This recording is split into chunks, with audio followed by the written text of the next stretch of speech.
안녕하세요. 음식으로 당뇨 전 단계를 극복한 재준이라고 합니다. 이렇게 보기에는 제가 건강해 보이잖아요. 제가 처음 당뇨 전 단계를 기록했을 때도 마찬가지였습니다. 보이는 거는 정말 건강하게 보이는 사람이었어요. 하지만 보여지는 것과 다르게 속은 당뇨 전 단계라는 높은 혈당을 가지고 있었던 거죠. 그때부터 저는 연구를 많이 했습니다. 대체 뭘 먹어야 될까? 아니, 내가 대체 그동안 뭘 먹었길래 당뇨 전 단계를 젊다고 말하기도 너무나도 어린 18살에 얻게 된 걸까? 그런 고민들이 정말 많이 했습니다. 그리고 저희 어머니를 포함해서 저희 외가 식구들이 전부 다 당뇨를 가지고 계신데 대체 그 근원 뿌리가 무엇일까? 라는 생각이 참 많이 했어요. 그리고 우연히 이제 저희 집안은 채식 캠프를 다녀오면서 극적으로 당뇨로부터 많이 자유로워진 기계에 있었는데 약 먹고 힘들게 매일같이 혈당 관리하시던 분들이 채식 캠프에서 통곡물, 야채, 과일 기반 식단으로 식단만 바꿨을 뿐인데 몇십 년씩 20년씩 먹던 약 없이도 스스로 혈당 조절되는 거를 보면서 아 진짜 이 당뇨라는 게 겉으로 보여지는 건 높은 혈당이지만 혈당 그 자체가 포인트가 아니라 음식을 바꿔서 완벽하게 내 몸 자체를 체질 개선을 하는 게 가장 중요하구나 라는 걸 배우게 되었습니다. 그래서 저도 그거 바탕으로 통곡물, 야채, 과일 기반의 식단을 하면서 당뇨 전 단계였던 혈당 수치가 공복 혈당 수치가 다시 정상으로 돌아오게 되었는데요. 결국 핵심은 그거였더라고요. 라면 먹고 과자 먹고 간식 먹고 우리가 흔히 말하는 가공식품을 자주 먹다 보니까 나이와 관계없이 당뇨 전 단계가 왔던 거더라고요. 아마 여러분도 비슷할 거라고 생각합니다. 그러면 이런 생각이 드실 수도 있을 것 같은데요. 그래서 뭐 어쩌라고 당뇨에 좋은 음식을 알려준다고 했는데 왜 안 알려줘? 사실 그것도 중요한데 더 중요한 포인트는 이런 배경을 아는 게 더 중요해요. 이런 배경을 알아야지. 여러분들 맨날 자주 하시는 거 있잖아요. 음식 먹을 때마다 대체 뭘 먹어야 할지 몰라서 고민이고 이거 먹었을 때 혈당 많이 올라가게 하진 않을까. 그래서 매일 먹는 밥이 즐거움이 아니라 하나의 시험 보는 것처럼 테스트하는 것 같고 그런 거 많이 느끼시잖아요. 그래서 막상 공부하려고 뭐 유튜브도 알아보고 했는데 뭐 A 채널에서는 이게 좋다고 하고 B 채널에서는 이건 나쁘다고 하고 여기저기서 비슷하지만 다 다른 이야기 하기 때문에 정작 뭘 해야 할지 몰라서 막막하고 혼란스럽고 두려운 그런 상황들이 벌어지는 거죠. 결국은 잘해보려고 시작했던 건데 나중에는 의욕도 떨어지고 뭐 이렇게까지 힘들게 하나 해가지고 포기하기도 하고 오히려 스트레스 받아가지고 폭식하는 경우도 있고 그래서 첫 번째로는 음식으로 내 몸의 체질 자체를 바꾸는 게 당장의 혈당 관리보다 중요하다라는 기본 개념부터 제 경험을 통해서 간단하게 알려드렸던 거고요. 두 번째로 알려드린 거는 그래서 대체 뭘 먹어야 하는가? 그거에 대한 질문에 대해서 제가 나름대로의 노하우, 제 경험들을 공유해서 알려드리려고 합니다. 이게 더 단순히 제가 의사가 아니다 보니까 뭐 이게 좋아요 저게 좋아요 라고 하면 신뢰도 없고 여러분도 이 영상을 보시는 이유가 없잖아요. 그래서 제가 진짜 제대로 찾아봤습니다. 책, 논문, 영상 다 뒤져보면서 직접 공부도 해보고 또 제가 좋아하는 게 GPT거든요. 어떤 걸 배우면 이게 진짜 맞는지 원리가 뭔지 GPT한테 물어보면서 다 확인했고요. 또 이게 외국 사례들은 한국에서 적용하기 힘든 게 있다 보니까 어떻게 하면 한국 상황에 맞춰서 적용할 수 있는지 다 준비해봤습니다. 그래서 실제로 제가 음식으로 당뇨를 극복하는 과정에서의 있었던 경험, 노하우 플러스 알파 제가 직접 공부하고 서치해가지고 알게 된 고급 신뢰도 높은 정보를 합쳐가지고 우리가 당뇨에 좋은 음식을 5가지를 꼽아야 한다면 1, 2, 3, 4, 5 이 정도가 있어요 라고 말해줄 수 있을 만한 이 넘버 5를 가져왔습니다. 이 영상을 보시면 예전에 저처럼 음식을 먹을 때 뭘 몰라야 할지 고민이고 혹시나 이게 혈당을 올리지 않을까 라는 고민으로 음식을 먹는 즐거움을 놓치셨던 분들 그리고 좋은 정보를 찾고 싶은데 대체 어떻게 찾아야 될지 모르고 뭐가 맞는 말인지 몰라서 고민이셨던 분들에게 아주 큰 도움이 될 거고요. 그걸 통해서 결론적으로는 우리가 건강한 음식을 먹는 식습관을 가지고 그 식습관을 바탕으로 몸 자체가 혈당 관리 능력을 되찾을 수 있도록 몸의 혈당 관리 능력을 키울 수 있는 아주 장기적으로는 매우 중요하고 필요한 일들을 하게 되는 과정으로 연결될 거라고 봅니다. 그래서 지금부터 시작하겠습니다. 이 5가지 음식들은 2가지 기준으로 기반을 하고 있어요. 첫 번째는 내가 음식을 먹었을 때 이 음식이 혈당을 천천히 오르게 하는가. 두 번째, 우리 혈당을 조절하는 인슐린이라는 친구가 작동을 잘하게 하는가 라는 거를 기준으로 만들었습니다. 왜냐면요 우리 몸의 원리를 보면요 아주 예쁘고 맛있고 부드럽게 가공된 빵 같은 걸 보면요 얘는 섬유질이 없이 순수 탄수화물 덩어리입니다. 그래서 우리 몸에 들어오면 이 친구들이 바로 빠르게 포도당으로 바뀌면서 혈당이 급속도로 올려요. 뭐 흔히 말하는 혈당 스파이크라고 볼 수 있고요. 그렇기 때문에 우리가 뭘 하냐면 인슐린이라는 친구가 확 나와가지고 이 혈당들의 근육과 간에 저장을 합니다. 왜냐면 우리 몸은 적당한 양의 혈당은 필요하지만 너무 많은 고혈당은 우리 몸의 신경, 혈관들을 다 공격하는 아주 나쁜 친구이기 때문에 몸 스스로가 일종의 에너지를 저장하면서 몸을 보호하는 작용들을 하는 거죠. 근데 문제는 이게 뭐 한두 번은 괜찮은데 반복되면 이 기능 자체가 많이 약해져요. 정말 정상인이라면 단순히 떡 하나 먹고 라면 먹는다고 해가지고 혈당이 팍 오르지 않는데, 이게 만성적으로 반복된 사람들은 이 능력이 처져 있다 보니까 인슐린 작용이 잘 되지 않아가지고 그걸 이제 전문 용어로는 인슐린 저항성이라고 하는데, 그 이유로 인슐린이 나오는데도 불구하고 혈당 조절이 안 되는 상황이 됩니다. 그래서 첫 번째는 혈당을 천천히 오르는 음식을 먹어야 하는 거고, 두 번째는 인슐린이라는 친구가 혈당을 잘 관리할 수 있도록 몸에 도움이 되는 음식을 먹어야 되기 때문에 이 두 가지 기준을 말씀드렸던 거고요. 이 두 가지 기준에 부합하는 음식 5개를 지금부터 소개시켜드리겠습니다.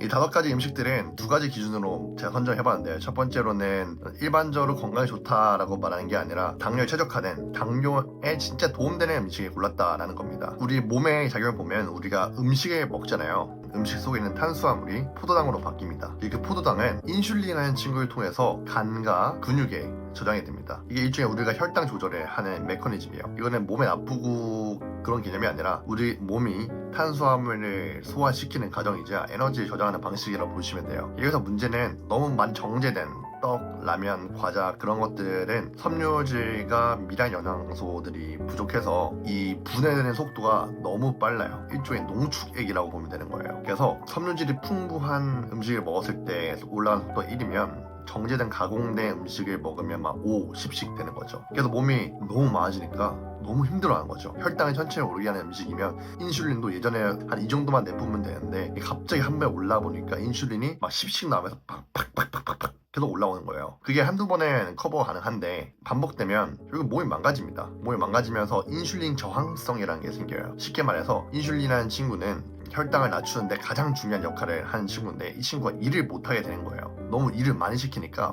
짜증이 나가지고 이제는 힘이 다 빠져서 진짜 일을 해야 될 상황이 와도 일을 잘 못하게 되는 상황이 있는 거죠. 그래서 단순히 건강에 좋다 이런 것도 좋지만 그런 것보다도 혈당에 진짜 좋은 음식으로 골랐다라는 이야기입니다. 그 말은 즉슨 첫 번째, 너무 가공되지 않았기 때문에 포도당으로 변화되는 양이 완만해서 혈당을 천천히 올릴 수밖에 없는 음식을 골랐다는 얘기고, 두 번째로는 어떤 방식이든 음식을 먹으면 혈당이 올라가는 건 자연스러운 흐름인 거니까 그 혈당을 잘 관리할 수 있도록 인슐린이 잘 작용할 수 있도록 도와주는 음식으로 골랐다는 이야기입니다.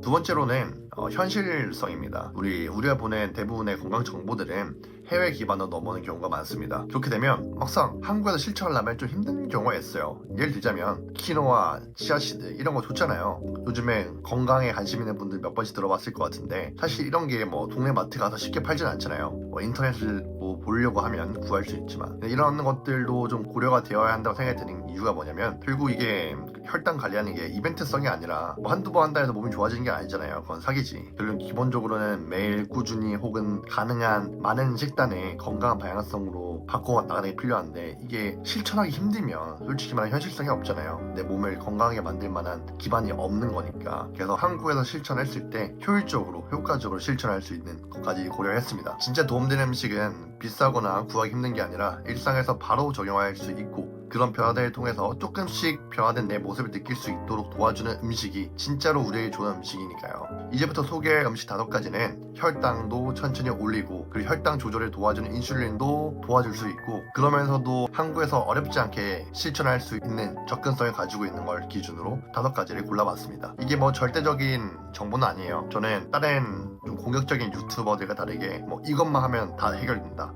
이것만 하면 다 뿌리 뽑는다, 그런 말은 안 좋아하고요. 적어도 이 정도는 신경을 쓰면 이 점만 조금 나아질 수 있고, 그로 인해서 내가 조금 덜 피곤하고 조금 더 활력이 넘치는 삶을 살 수 있다, 그 정도는 이야기 드릴 수 있습니다. 시작해 보겠습니다.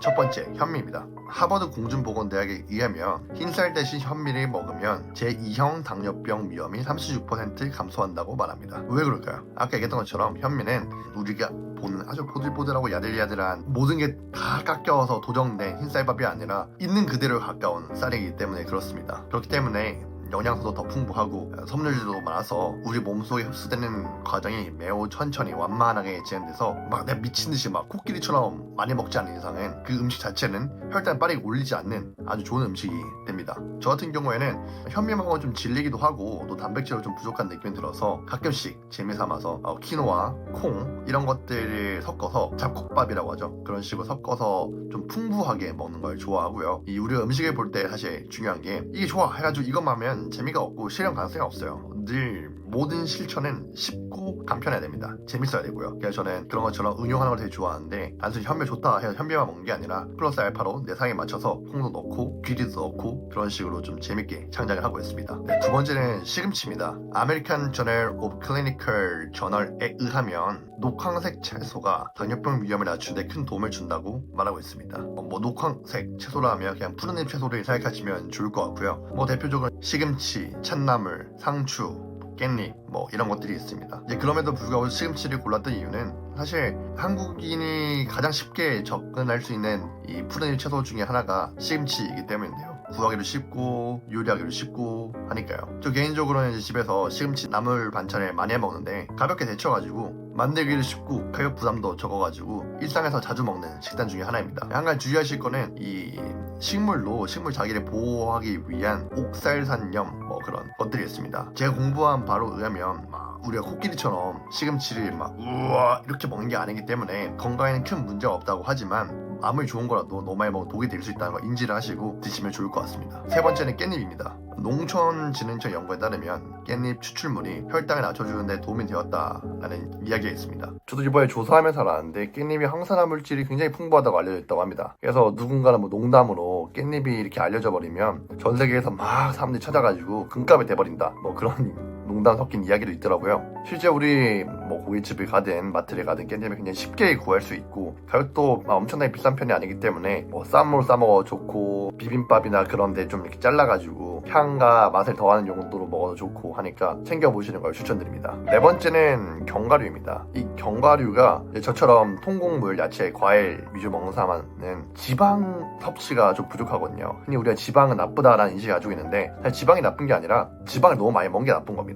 세상에 나쁜 건 그렇게 많이 없더라고요. 너무 적당한 양을 무시하고 많이 먹어서 문제가 생기는 거지 지방 자체는 좋은 거더라고요. 그 중에서도 좋다고 말할 수 있는 지방이 불포화 지방산인데요. 견과류에는 불포화 지방산이 아주 많이 포함되어 있습니다. 제가 일할 때마다 2,000원짜리 이렇게 된 견과류 스낵이 있거든요. 거기 견과류 30g이 있는데 그것만 먹어도 뭐 배도 조금 차고 그러면서 또 하루 동안 먹어야 할 불포화 지방산을 채워서 정말 좋아합니다. 영양적으로도 좋고 이 지방이라는 게 그 순서가 있거든요. 음식을 먹을 때 탄수화물을 먼저 먹는 것보다 야채, 단백질, 지방, 탄수화물 이런 순서대로 먹으면 혈당을 천천히 올릴 수 있는데 좀 도움이 된다 해가지고 거꾸로 식사법이라고 있는데 그런 것처럼 지방을 먼저 먹고 다른 걸 먹으면 혈당이 천천히 올라가는 효과가 있으니까 그것도 생각해보면 좋을 것 같습니다. 하지만 지방은 지방입니다. 이것 또한 좋다고 해서 많이 먹으면 안 되고요. 적당량에 먹으셔야 합니다. 그리고 마지막 다섯 번째는 블루베리입니다. 블루베리에는 폴리페놀 계열의 안토시아닌이라는 성분이 굉장히 많이 들어있습니다. 그러면 블루베리를 먹는다는 거는 안토시아닌 덩어리를 먹는다라고 봐도 무방합니다. 이 안토시아닌 같은 경우에는 기본적으로는 우리 몸에 있는 염증 자체를 줄여주는데 큰 도움을 줘요. 그렇기 때문에 인슐린을 포함해서 인슐린을 관리하는 췌장뿐만 아니라 몸 전체가 아주 좋은 컨디션을 유지해서 우리가 활력 넘치게 살아갈 수 있도록 큰 도움을 주는 친구고요. 또 이번에 공부하면서 알게 되는데 이 안토시아닌이라는 친구가 포도당이 흡수되는 속도와 이 인슐린이 작용되는 거를 돕는 역할을 해준다고 해요. 우리가 흔히 몸에 좋다고 하는 항산화 성분 중에서는 안토시아닌만이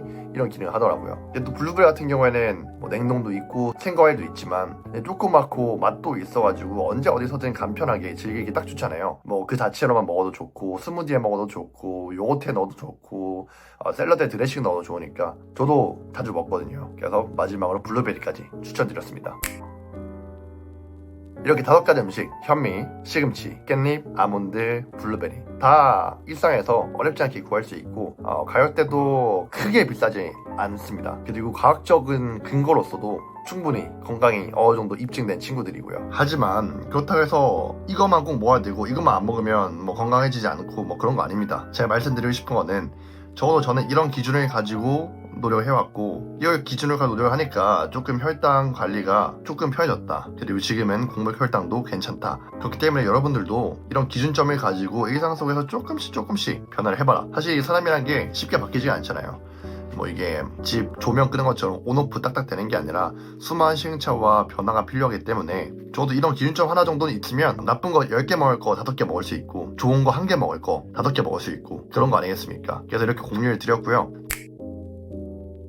또 저는 이런 게 고민이더라고요. 이런 거 좋은 거 알려줬는데 그래서 어디서 사야 되지? 또 막상 살라니까 그래도 소중한 돈인데 손해보기는 싫고 실수하기도 싫은데 좀 믿고 편안하게 살 수 있는 데 없을까? 참 많이 고민이 되었거든요. 그래서 제가 쇼핑몰을 만들었어요. 건강한 거 먹고 싶은 분들이 쉽고 편하고 비교적 저렴하게 건강한 거 살 수 있도록. 장기적으로는 뭐 현미, 다양한 과일, 아몬드, 견과류, 깻잎, 시금치처럼 채소들도 하고 싶지만 아직 여력이 안 돼요. 여러분들 좀 많이 도와주셔야 돼요. 지금은 블루베리만 팔고 있거든요. 이제 이 블루베리 같은 경우에는 직접 농장까지 가서 어떻게 재배되고 어떻게 수확되는지 다 확인한 친구들이고요. 블루베리 키우시는 농부님도 정말 사람들의 건강한 음식을 주고 싶다. 내 손자가 건강한 거 먹고 인생 참 잘 살았으면 좋겠다라는 마음으로 만드시는 아주 멋진 분이어서 제가 이렇게 저희 쇼핑몰에 파트너 뵈어서 같이 팔고 있습니다. 광고 그런 거보다는요. 저는 여러분들에게 당뇨를 극복하기 위해서 필요한 혹은 조금이나 도움될 수 있는 음식들을 알려주고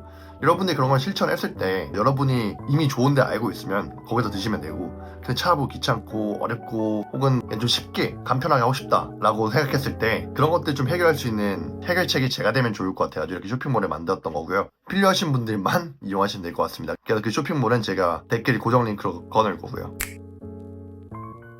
무엇보다도 이 영상을 통해서 제가 말씀드리고 싶었던 건 그거예요. 단순히 몸에 좋은 음식, 유튜브에 좋다고 말하는 음식을 쫓을 게 아니라 영양소와 섬유질이 풍부해서 혈당을 천천히 올릴 수 있고 그리고 황산화 물질과 우리 몸에 좋은 영양소들이 잘 작용해서 실질적으로 우리 몸속에서 혈당 관리를 도와주는 인슐린이 잘 운동할 수 있도록 도와줄 수 있는 음식을 먹자. 그리고 그런 기준점을 가지고 행동하자가 이 영상의 핵심 메시지였습니다. 결국 당뇨 관리하는 게 하루아침에 바뀌는 게 아니라 스텝 바이 스텝으로 조금씩 바뀌는 거고 그 과정에서 조금씩이라도 좋은 방향에 변화하는 것 자체가 굉장히 의미가 있고 필요한 거잖아요. 그래서 이런 영상을 찍었고요. 이렇게 또 바쁘실 텐데 제 영상 봐주셔서 너무나도 감사드리고 어제보다 오늘 조금 더 건강하고 오늘보다 내일 조금 더 행복한 인생이 되었으면 너무나도 좋겠습니다. 오늘도 감사합니다.